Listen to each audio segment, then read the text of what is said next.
ಈಗ 30 ಜಿಲ್ಲೆಯ 30 ಸುದ್ದಿಗಳನ್ನು ಒಂದೊಂದಾಗಿ ನೋಡ್ತಾ ಹೋಗೋಣ.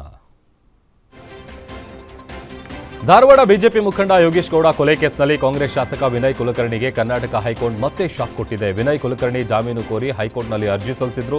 ಆದರೆ ನ್ಯಾಯಮೂರ್ತಿ ಸುನಿಲ್ ದತ್ ಪೀಠವು ಜಾಮೀನು ಅರ್ಜಿಯನ್ನು ವಜಾಗೊಳಿಸಿದೆ. ಈ ಹಿನ್ನೆಲೆಯಲ್ಲಿ ವಿನಯ್ ಕುಲಕರ್ಣಿಗೆ ಜೈಲೇ ಗತಿಯಾಗಿದೆ. ಸದ್ಯ ಬೆಂಗಳೂರಿನ ಪರಪ್ಪನ ಅಗ್ರಹಾರ ಸೆಂಟ್ರಲ್ ಜೈಲಲ್ಲಿದ್ದಾರೆ. ಇದೀಗ ಹೈಕೋರ್ಟ್ ಹೇಳಿದಂತೆ ವಿನಯ್ ಕುಲಕರ್ಣಿ ಜಾಮೀನುಗಾಗಿ ಸುಪ್ರೀಂ ಕೋರ್ಟ್ಗೆ ಅರ್ಜಿ ಸಲ್ಲಿಸಬೇಕು. ರಾಜ್ಯಪಾಲ ಥಾವರ್ಚಂದ್ ಗೆಹ್ಲೋಟ್ ಕಾಂಗ್ರೆಸ್ ಸದಸ್ಯ ಬಿಕೆ ಹರಿಪ್ರಸಾದ್ ಅವಹೇಳನಕಾರಿ ಪದ ಬಳಕೆ ಖಂಡಿಸಿ ರಾಯಚೂರಿನಲ್ಲಿ ಬಿಜೆಪಿ ಕಾರ್ಯಕರ್ತರು ಪ್ರತಿಭಟನೆ ನಡೆಸಿದ್ದಾರೆ. ನಗರದ ಅಂಬೇಡ್ಕರ್ ಸರ್ಕಲ್ನಲ್ಲಿ ಬಿಕೆ ಹರಿಪ್ರಸಾದ್ನನ್ನ ಪರಿಷತ್ ಸದಸ್ಯತ್ವದಿಂದ ಅಮಾನತುಗೊಳಿಸಬೇಕು ಅಂತ ಆಗ್ರಹಿಸಿದರು. ಇದೇ ವೇಳೆ ಕಾಂಗ್ರೆಸ್ ಸರ್ಕಾರದ ವಿರುದ್ಧ ಬಿಜೆಪಿ ಕಾರ್ಯಕರ್ತರು ಆಕ್ರೋಶ ಹೊರಹಾಕಿದ್ದಾರೆ.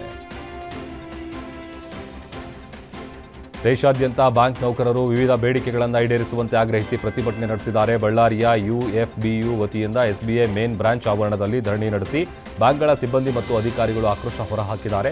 ಇತರ ಕೇಂದ್ರ ಸರ್ಕಾರಿ ಇಲಾಖೆಗಳಂತೆ 5 ದಿನಗಳ ಕೆಲಸದ ನಿಯಮವನ್ನು ಬ್ಯಾಂಕ್ ಕ್ಷೇತ್ರದಲ್ಲಿ ಜಾರಿಗೆ ತರುವಂತೆ ಒತ್ತಾಯಿಸಿದ್ದಾರೆ. ಬೇಡಿಕೆ ಈಡೇರಲಿಲ್ಲ ಅಂತಂದರೆ ರಾಜ್ಯ ಮತ್ತು ರಾಷ್ಟ್ರ ಮಟ್ಟದಲ್ಲಿ ಹೋರಾಟ ತೀವ್ರಗೊಳಿಸಲಾಗುತ್ತೆ ಅಂತ ಎಚ್ಚರಿಕೆ ಕೂಡ ಕೊಟ್ಟಿದ್ದಾರೆ. ಇತ್ತ ರಾಯಚೂರಿನಲ್ಲೂ ವಾರದಲ್ಲಿ 5 ದಿನ ಕೆಲಸದ ವ್ಯವಸ್ಥೆಯನ್ನು ತಕ್ಷಣ ಜಾರಿಗೊಳಿಸಬೇಕೆಂದು ಒತ್ತಾಯಿಸಿ ಬ್ಯಾಂಕ್ ನೌಕರರು ಪ್ರತಿಭಟನೆ ನಡೆಸಿದ್ದಾರೆ. ನಗರದ ಗಾಂಧಿ ಚೌಕ್ ಬಳಿ ಬ್ಯಾಂಕ್ ಸಿಬ್ಬಂದಿಗಳು United Forum of Bank Unions ಅಡಿ ಮುಷ್ಕರ ಹಾಕಿದ್ರು. 4ನೇ ಶನಿವಾರ ಹೊರತುಪಡಿಸಿ ಉಳಿದ ಎಲ್ಲಾ ಶನಿವಾರದಂದು ರಜೆ ಘೋಷಿಸಲು ಒತ್ತಾಯಿಸಿ ಕೂಡಲೇ ಕ್ರಮ ವಹಿಸುವಂತೆ ಬ್ಯಾಂಕ್ ಸಿಬ್ಬಂದಿಗಳು ಆಗ್ರಹಿಸಿದ್ದಾರೆ. ಇನ್ನು ಧಾರವಾಡದಲ್ಲೂ ಬ್ಯಾಂಕ್ ನೌಕರರು ಪ್ರತಿಭಟಿಸಿ ಆಕ್ರೋಶ ಹೊರಹಾಕಿದ್ದಾರೆ. ಬ್ಯಾಂಕ್ ಕಾರ್ಮಿಕ ಸಂಘಗಳ ಸಂಯುಕ್ತ ವೇದಿಕೆಯ ನೇತೃತ್ವದಲ್ಲಿ ಪ್ರತಿಭಟನೆ ನಡೆದಿದೆ.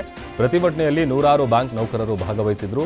ಧಾರವಾಡದ ಜುಬಿಲಿ ವೃತ್ತದಿಂದ ಆರಂಭವಾದ ಪ್ರತಿಭಟನಾ ಮೆರವಣಿಗೆ ಡಿಸಿಡಿ ಕಚೇರಿವರೆಗೆ ಸಾಗಿದ್ದು, ರ್ಯಾಲಿಯ ಮೂಲಕ ನೌಕರರು ತಮ್ಮ ಆಕ್ರೋಶ ವ್ಯಕ್ತಪಡಿಸಿದರು. ಈ ವೇಳೆ ಸರ್ಕಾರದ ವಿರುದ್ಧ ಘೋಷಣೆಗಳನ್ನು ಕೂಗಿ ತಮ್ಮ ಬೇಡಿಕೆಗಳನ್ನು ತಕ್ಷಣ ಈಡೇರಿಸುವಂತೆ ಒತ್ತಾಯಿಸಿದರು. ವಿವಿಧ ಬೇಡಿಕೆಗಳನ್ನು ಈಡೇರಿಕೆಗೆ ಒತ್ತಾಯಿಸಿ ಪ್ರತಿಭಟನೆ ಹಿನ್ನೆಲೆ ಕಾಫಿನಾಡು ಚಿಕ್ಕಮಗಳೂರಿನಲ್ಲೂ ಬ್ಯಾಂಕ್ ನೌಕರರ ಮುಷ್ಕರಕ್ಕೆ ಬೆಂಬಲ ಕೊಡಲಾಗಿದೆ. ಕೆನರಾ ಬ್ಯಾಂಕ್ ಮುಂಭಾಗದಲ್ಲಿ ಬ್ಯಾಂಕ್ ಸಿಬ್ಬಂದಿಗಳಿಂದ ಪ್ರತಿಭಟನೆ ನಡೆದಿದ್ದು, ರಾಷ್ಟ್ರೀಯ ಬ್ಯಾಂಕ್ಗಳ ಸಿಬ್ಬಂದಿಗಳು ಕರ್ತವ್ಯಕ್ಕೆ ಗೈರಾಗಿದ್ದಾರೆ. ಇನ್ನು ಜಿಲ್ಲೆಯಾದ್ಯಂತ 300ಕ್ಕೂ ಹೆಚ್ಚು ರಾಷ್ಟ್ರೀಯ ಬ್ಯಾಂಕ್ ಸಿಬ್ಬಂದಿಗಳಿಂದ ಮುಷ್ಕರ ಮಾಡಲಾಗಿದ್ದು, ಬ್ಯಾಂಕ್ಗಳು ಎಂದಿನಂತೆ ಕರ್ತವ್ಯ ನಿರ್ವಹಿಸಿವೆ. 5 ದಿನ ಬ್ಯಾಂಕಿಂಗ್ ವ್ಯವಸ್ಥೆ ಜಾರಿಗೊಳಿಸುವಂತೆ ದೇಶಾದ್ಯಂತ ಬ್ಯಾಂಕ್ ನೌಕರರ ಮುಷ್ಕರ ಹಿನ್ನೆಲೆ ಬೀದರ್ನಲ್ಲಿ ಎಸ್ಬಿಐ ಬ್ಯಾಂಕ್ ಬಳಿ ಬ್ಯಾಂಕ್ ನೌಕರರು ಪ್ರತಿಭಟನೆ ನಡೆಸಿದ್ದಾರೆ. ಬ್ಯಾಂಕ್ ನೌಕರರಿಗೆ 5 ದಿನಗಳ ಕಾಲ ಬ್ಯಾಂಕಿಂಗ್ ವ್ಯವಸ್ಥೆ ಜಾರಿ ಮಾಡಬೇಕು. ಆದರೆ ಸರ್ಕಾರ ನಮ್ಮ ಬೇಡಿಕೆಯನ್ನು ನಿರ್ಲಕ್ಷ್ಯ ಮಾಡ್ತಾ ಇದೆ. ಕೇಂದ್ರ ಸರ್ಕಾರದ ಎಲ್ಲ ಇಲಾಖೆಗಳು 5 ದಿನಗಳ ಕಾಲ ಕಾರ್ಯನಿರ್ವಹಿಸುತ್ತೆ. ಇದೇ ರೀತಿ ಬ್ಯಾಂಕ್ ನೌಕರರು ತುಂಬಾ ಒತ್ತಡದಲ್ಲಿ ಕೆಲಸ ಮಾಡ್ತಾ ಇದ್ದೀವಿ. ಕೂಡಲೇ ಕೇಂದ್ರ ಸರ್ಕಾರ ನಮ್ಮ ಬೇಡಿಕೆ ಈಡೇರಿಸಬೇಕು ಅಂತ ಜಿಲ್ಲಾಧ್ಯಕ್ಷ ರಮೇಶ್ ಶಿಂದೆ ಆಗ್ರಹಿಸಿದ್ದಾರೆ. ವಿವಿಧ ಬೇಡಿಕೆಗಳನ್ನು ಈಡೇರಿಸುವಂತೆ ಆಗ್ರಹಿಸಿ ತುಮಕೂರಿನಲ್ಲೂ ಕೂಡ ಬ್ಯಾಂಕ್ ಸಿಬ್ಬಂದಿಗಳು ಪ್ರತಿಭಟಿಸಿದ್ದಾರೆ. ತುಮಕೂರು ನಗರದ ಎಸ್ಬಿಐ ಕೇಂದ್ರ ಕಚೇರಿ ಎದುರು 100 ಬ್ಯಾಂಕ್ ನೌಕರರು ಸೇರಿ ಪ್ರತಿಭಟನೆ ನಡೆಸಿ ನಾವೆಂದೂ ಸೋತಿಲ್ಲ, ನಾವೆಂದೂ ಸೋಲೋದಿಲ್ಲ ಅಂತ ಘೋಷಣೆ ಕೂಗುತ್ತಾ ಭಿತ್ತಿಪತ್ರ ಹಿಡಿದು ಪ್ರತಿಭಟಿಸಿದ್ರು.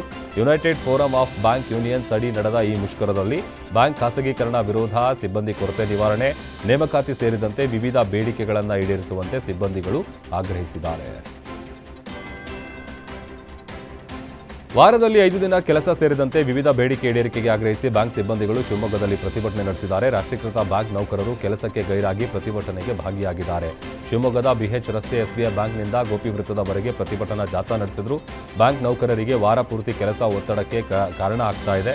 ವಾರದಲ್ಲಿ 2 ದಿನಗಳ ರಜೆ ಜಾರಿ ಮಾಡುವಂತೆ ಆಗ್ರಹಿಸಿ ಕೇಂದ್ರ ಸರ್ಕಾರ ಕೂಡಲೇ ನ್ಯಾಯಸಮ್ಮತ ಬೇಡಿಕೆ ಈಡೇರಿಸಬೇಕು ಅಂತ ಒತ್ತಾಯಿಸಿದ್ದಾರೆ.